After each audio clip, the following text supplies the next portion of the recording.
All right, welcome everyone. We're diving deep into Isaiah today. Chapters 61 through 63. Buckle up because it's going to be a powerful ride through some really profound themes.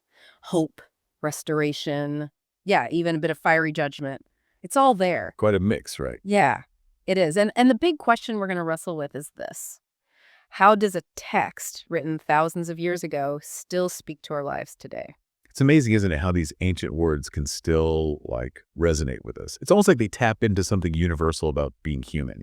Exactly. Like take Isaiah 61, for instance. Right off the bat, you've got this speaker chosen by God, and his mission is to deliver good news, heal broken hearts, proclaim freedom. I mean, if you were going through a rough time, wouldn't that message just lift you up? Oh, absolutely. It'd be like a light in the darkness.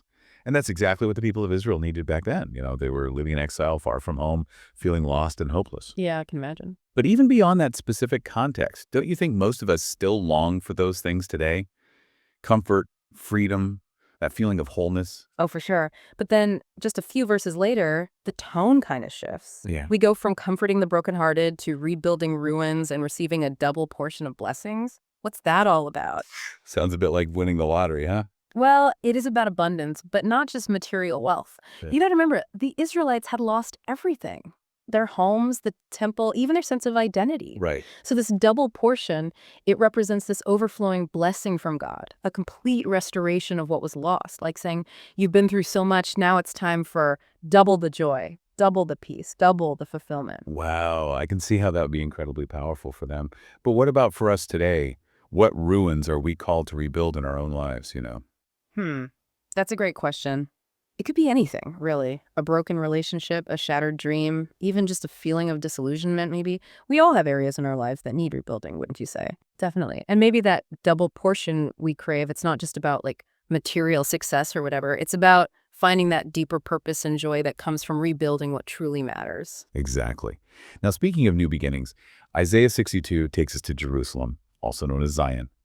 And here, God promises to make the city an object of praise and beauty.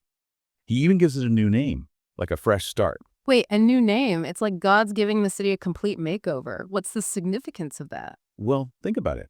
We all carry around names or labels, right? Yeah. From our past, mistakes we've made, hurts we've experienced, even just limiting beliefs about ourselves. And those names, they can really hold us back. So God giving Jerusalem a new name, it's like he's saying, forget those old labels. I see you for who you truly are, a beloved city worthy of praise and beauty. Precisely. And isn't that a message we all need to hear sometimes? God sees us beyond our flaws and failures.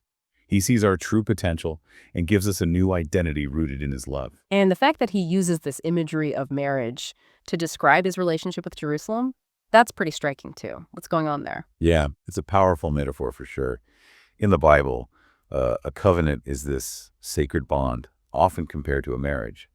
So God marrying the land, it signifies this deep level of intimacy and commitment, like saying, I'm not just rebuilding you, I'm all in on your well-being and flourishing.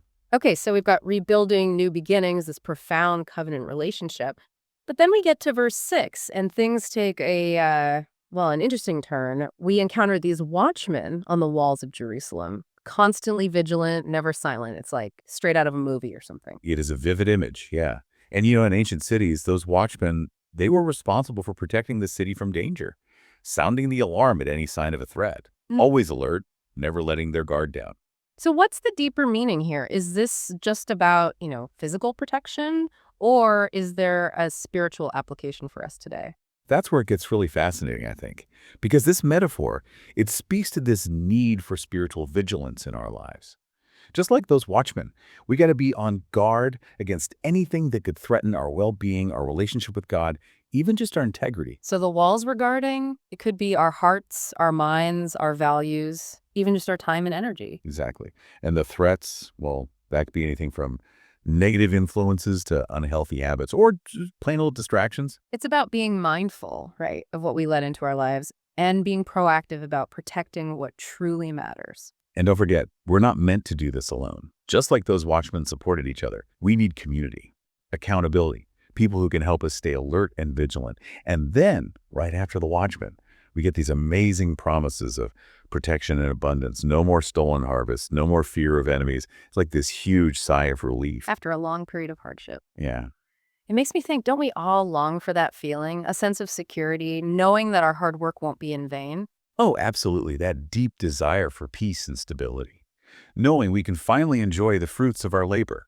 But then, hold on tight, because we're about to take a sharp turn in Isaiah 63.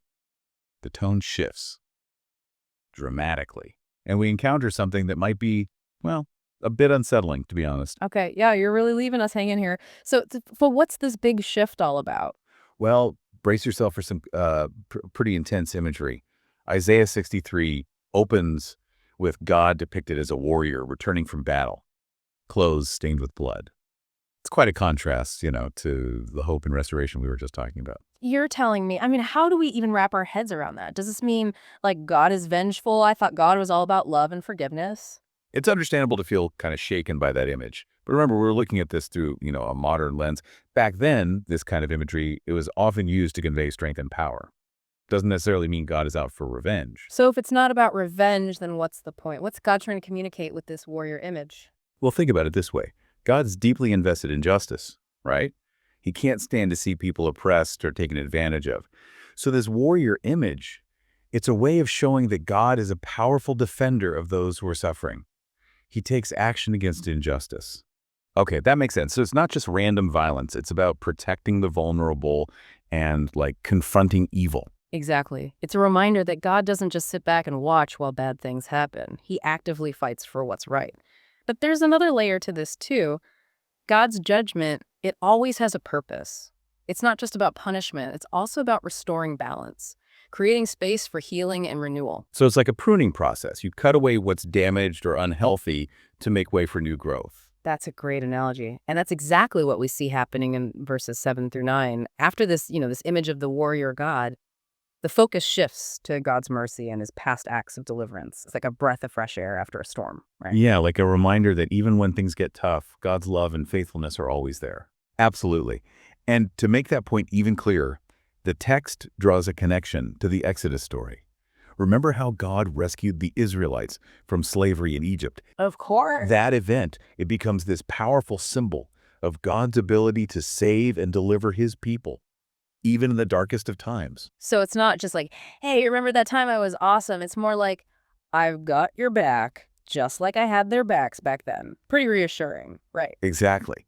And if you think about it, we all have our own Exodus stories, don't we? Times when we felt trapped or lost, and God showed up in some amazing way to rescue us. Yeah, totally. Those are the moments we need to hold on to, especially when we're facing new challenges. But the chapter doesn't end there, does it? There's this incredibly personal plea in verses 15 through 19. It's like the speaker is pouring out their heart to God. It is a raw and honest prayer, isn't it? The speaker acknowledges God's power, his past faithfulness, Oh. but also expresses this deep sense of longing, even confusion. They even address God as Father, which is a really intimate term. It's like saying, God, I know you're there, but I need to feel your presence. I need your guidance. I need you to be my Father. Exactly. And this idea of God as Father, it has profound implications. It suggests a relationship that's built on love and trust and intimacy, not just fear and obedience. It makes me think about how we often approach God. Do we see him as a distant authority figure or as a loving father who wants the best for us? That's a powerful question to ponder. And as we move into the final part of this deep dive, keep that image of God as Father in mind, okay? It's a theme that will continue to resonate as we explore the closing verses of Isaiah 63. Wow, we've really been on quite a journey through these chapters, haven't we? Hope, restoration, God as warrior, that heartfelt plea for his presence. What's really stood out to you so far? Honestly, it's that image of God as Father really struck a chord with me. And it ties in so beautifully with something we see in these closing verses of Isaiah 63, this idea of remembering. Remembering what? Exact. Remembering God's faithfulness, Yeah. his past acts of deliverance. Remember how the speaker cries out to God and recounts all the amazing things he's done for his people. Yeah. It's like they're saying, we're in a tough spot right now, but we haven't forgotten who you are. We haven't forgotten what you're capable of. It's like they're drawing strength from those stories of their ancestors. And it makes me think, how important it is for us to do the same. Haven't you ever felt discouraged or overwhelmed, and then you remember a time when God really came through for you? Oh, all the time. It's like an instant boost of hope. It's so true. Yeah. Those memories become like anchors for our faith, especially when we're facing new storms. And it's not just about personal memories either. It's about remembering that bigger story, of God's faithfulness throughout history. Yeah. The Exodus, parting of the Red Sea, David and Goliath. These stories, they're not just ancient history, they're reminders of God's character, his power, his love for his people.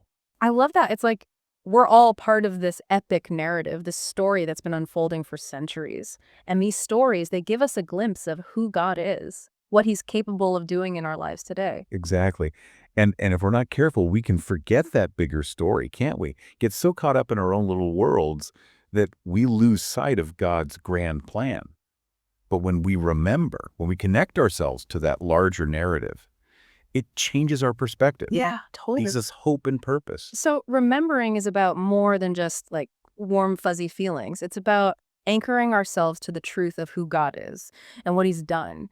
It makes me wonder, what are we doing today that will become those remember when stories for future generations? Mhm. What kind of legacy are we leaving behind? Wow, that's a powerful question.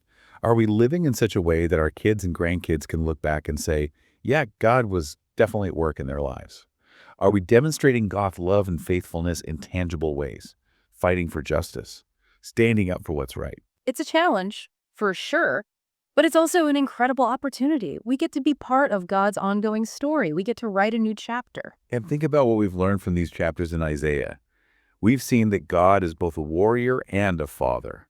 He fights for justice, but he also longs to embrace his children with compassion. So maybe that's the key to leaving a legacy that matters, to be warriors of love, fighting for a world where God's justice and mercy prevail.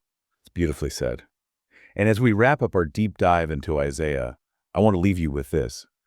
If God is truly our Father, like the speaker proclaims, then we are his children, his heirs.